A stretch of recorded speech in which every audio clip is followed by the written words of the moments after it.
זה 3-4 דקות מתחממת. עכשיו איך אנחנו יודעים שהיא התחממה? היא צריכה להגיע פה לטמפרטורה מסוימת? כן, מדליק לך את הכפתור.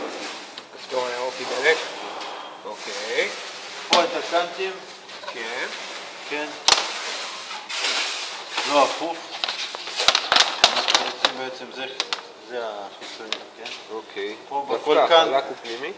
חלק הוא פנימי, בכל קאנט יש לו גם ציפוי מיוחד, זה לא סתם פלסטיק. הבנתי. זה מוצר, זה לא... לפעמים יש קאנטים גם שלא נדבק טוב.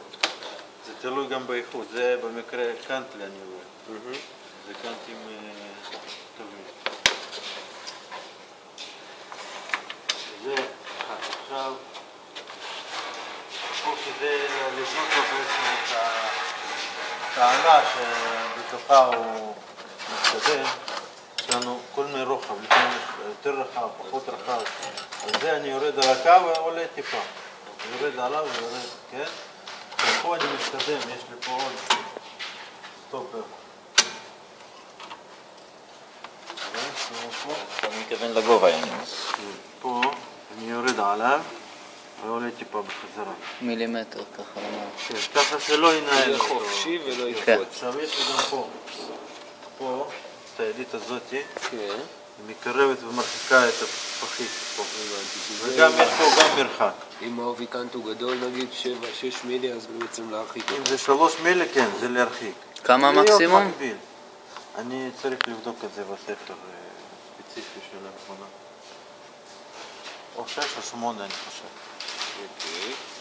העובי המקסימלי. משהו אמר שאנחנו יכולים להדביק קאנט עץ? כן, 8 מילי.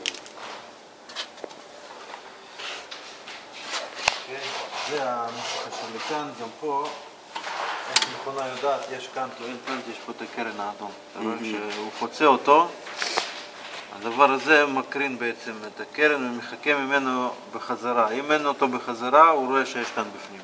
יש לו פה מחזיר אור בפנים, צריך להיות נקי. ולא לנקות עם ברזל, משהו... לא לנקות עם ברזל. ספוג, את מה צריך לנקות? זה פנימי, לפעמים עושים שימון, שלא צריך גם פה לשמן, אבל שמנקים את הגלגל לפעמים. כן. שמים ספרי, ואז הוא מגיע גם... מטיז על המחזיר אור, ואז הוא חושב שיש קאנט אז כשאין הוא קאנט. כן, הוא לא מחזיר לו אור כמו שצריך. אז אוקיי. אנחנו יודעים שצריך לנגב פה קצת בעדינות. מטלית. אוקיי. פה זה הקרסום המקדים, 2. אוקיי. אמרת מקודם